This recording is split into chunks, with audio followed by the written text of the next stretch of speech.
병신 같지만 멋지게. 저스틴 헬퍼 지음, 호란 옮김.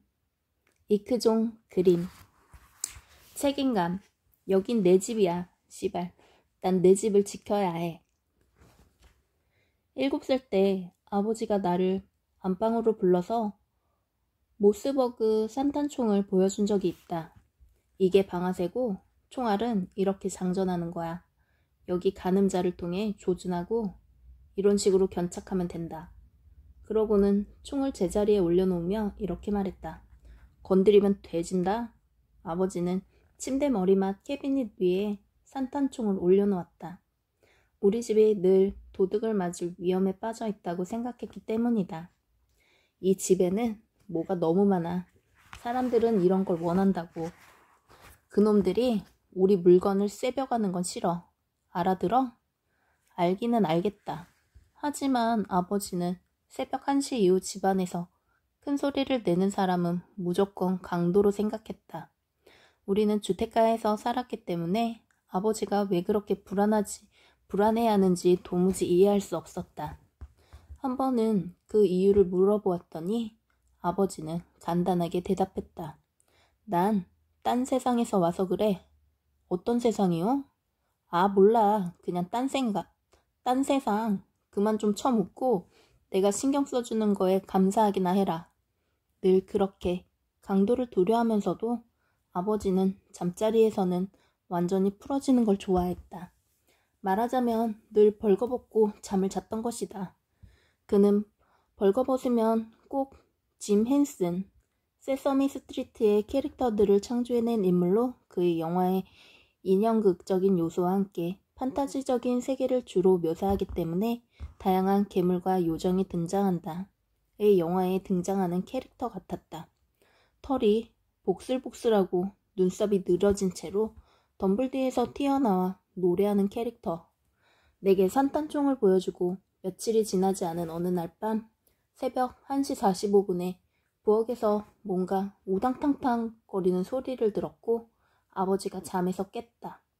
그는 당장 머리맡에 있는 총을 그어쥐고 어머니에게는 꼼짝 말라고 당부한 뒤 방아쇠에 손가락을 걸고 알콩둥이를 그대로 드러낸 채 소리가 난 쪽을 향해 걸어갔다.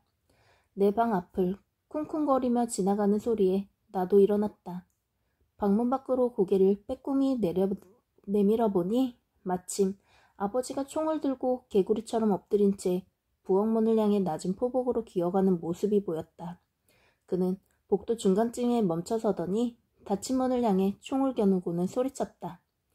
당장 튀어나와 이 새끼야. 죽여줄 테니까. 부엌에 있던 것은 우리 집에 묵고 있던 진이모였다. 새벽 1시의 법칙을 몰랐던 이모는 야식이나 만들어 먹을 생각이었던 것이다. 아버지의 협박에 문을 연 이모는 부엌 불빛에 알공둥이를 반짝이면서 자신에게 산탄총을 겨눈 채 엎드린 벌거벗은 아버지를 보았다. 이모는 아버지를 지나쳐 자신의 방으로 뛰어들어가더니 문을 쾅 닫았다. 아버지는 그녀가 강도에게 겁을 먹은 것으로 판단하고는 긴장의 날을 세운 채 그 자리에 그대로 있었다. 침실 밖에서 일이 어떻게 돌아가는지 알 수 없던 어머니는 911에 전화했다. 여보, 경찰 불렀어요. 총은 놓고 옷 입어요. 그녀가 목소리를 쩌렁쩌렁 높였다. 웃기지 마. 둘 다 안 해. 여긴 내 집이야, 씨발. 난 내 집을 지켜야 해. 아버지도 역시 고함으로 대답했다. 경찰은 집에 아무 이상이 없다는 것을 확인한 후 아버지에게 무장을 해제하고 옷을 입으라고 권했다. 다음날 아침 형들과 부모님과 나는 아침상 앞에 말없이 둘러앉았다. 벌거벗은 채 총을 휘두르는 아버지에게서 도망간 이후 처음으로 방에서 나온 이모도 역시 말이 없었다. 내가 상황을 파악하지 못했을까봐 대령이 내 쪽으로 몸을 기울이고 속삭였다. 이모가 아빠 꼬추를 봤어. 그래서 아빠가 이모를 죽이려고 했대. 아버지가 우리를 보며 심각하게 말했다. 지난밤에 무슨 일이 있었는지 알려줘야겠구나. 침입자는 없었다. 하지만 기억해둬라. 이 집은 남자의 집이야. 그는 마지막 시리얼 조각을 털어놓고 산뜻하게 말했다. 자, 일이나 가볼까? 제목, 병신 같지만 멋지게. 지은이 저스틴 헬펀, 옹기니 호란. 출판사 웅진 싱크믹.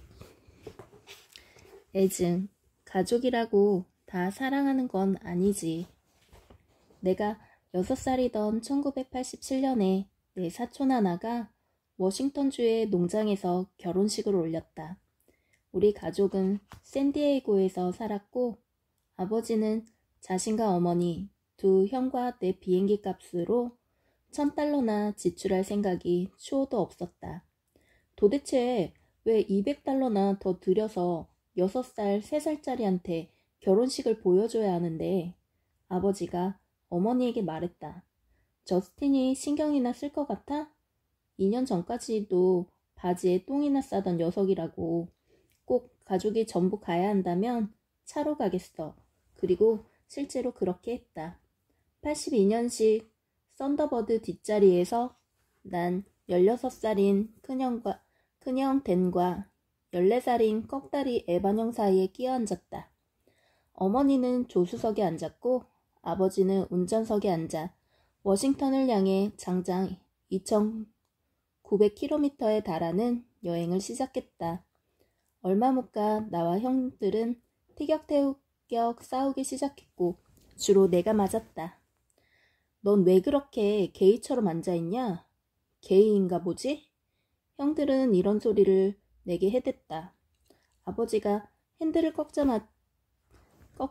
마치 영화에서처럼 끼익 하고 타이어가 밀리는 소리가 나더니 길가에 차가 멈췄다. 아버지가 우리 쪽으로 고개를 휙 돌렸다. 니들 잘 들어라. 이따위 지랄은 나한테 안 통해. 알겠어?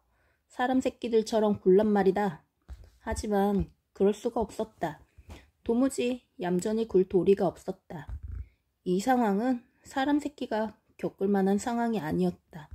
총 5명의 인원에서 3명이 17세 이하였고 몇 센티 간격으로 끼어 앉아 하루 14시간을 가는데도 목적지는 나타날 기미가 없었다. 이건 관광차 떠나는 평범한 가족여행이 아니었다. 마치 법망을 피해 도주하는 것만 같았다. 하루 종일 밤새도록 우리는 달렸고 시간이 갈수록 땀에 절어 참을성을 잃어갔다. 간간히 아버지의 절박한 혼잣말이 들려오기도 했다. 씨발, 이쯤이면 도착했어야 해. 이렇게 멀리가 없는데. 하루 반나절을 꼬박 24시간 달린 끝에 우리는 워싱턴주 올림피아의 한 호텔 로비에서 우리 대가족과 만날 수 있었다. 다 해서 대략 60명 정도의 헬펀과 사람들이 그곳에 묵고 있었고 그 중에 90세 친할아버지도 포함되어 있었다. 할아버지는 조용하지만 완고한 분으로 자신에 대한 사람들이 떠들어대는 것을 싫어했다. 75살까지 켄터키주에서 담배 농장을 운영한 할아버지는 이제 와서 단순히 나이가 들었다는 이유만으로 불필요한 도움을 받고 싶어 하지 않았다. 적어도 스스로는 도움이 필요 없다고 생각했다. 2인 1실 기준으로 우리 일가는 호텔방을 단체로 예약해 두었지만 아직 자기 방을 배정받기 전이었다. 나의 두 형은 잽싸게 자기들끼리 방을 쓰겠다고 했고 부모님은 한 방을 쓸 것이 뻔했으니 결국 나만 혼자 남게 되었다. 그러자 이유는 모르겠지만 친척 어른들은 전부 내가 할아버지와 방을 같이 쓰는 것이 엄청나게 깜찍할 것이라고 단정지어버렸다. 할아버지와는 샌디에고에서 함께 지낸 적이 있었다. 그 당시 할아버지는 늘 방에 와일드 터키를 한 병 숨겨두고는 시시때때로 남몰래 들이키곤 했다. 언젠가 댕 형에게 현장을 잡힌 할아버지는 들켰네 하고 소리를 치고는 정신이 나간 듯이 폭소를 터뜨렸다. 게다가 할아버지는 침대에서 내려올 때면 다른 사람의 도움이 필요하면서도 누군가 도와주려고 하면 진심으로 화를 냈다. 이러니 내가 할아버지와 한 방을 쓰고 싶을 리는 만무했다. 하지만 이런 말을 해봐야 가족들은 나만 못된다고 할 테니 나는 그냥 입을 다물었다. 그래서 6살짜리 아이가 싫은 일을 피하고 싶을 때면 늘 그렇듯이 나는 꾀병을 부렸다. 사람들은 당장 내게 집중했다.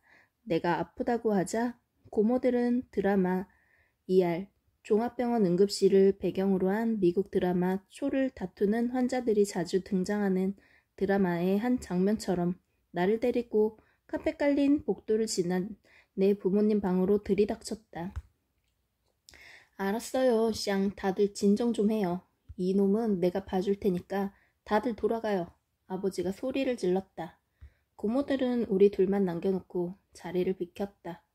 아버지는 내 눈을 바라보면서 내 이마에 손을 얹어 열을 쟀다. 그래, 아프다고? 뭐하니? 쌩구라구만. 넌 아픈 게 아니야. 대체 문제가 뭐냐?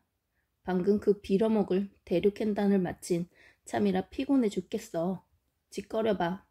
다들 나더러 할아버지랑 같이 방을 쓰라는데 나는 싫단 말이에요. 내가 대답했다. 그래?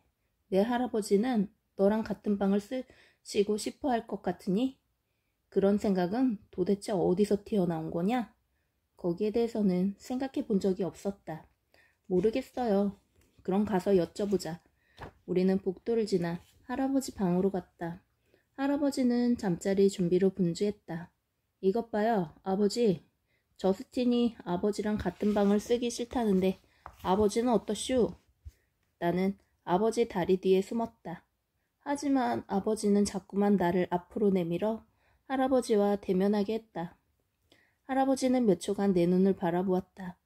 뭐 나도 녀석이랑 같이 방을 쓰긴 싫다. 나 혼자 쓸 방이 필요해. 그가 말했다.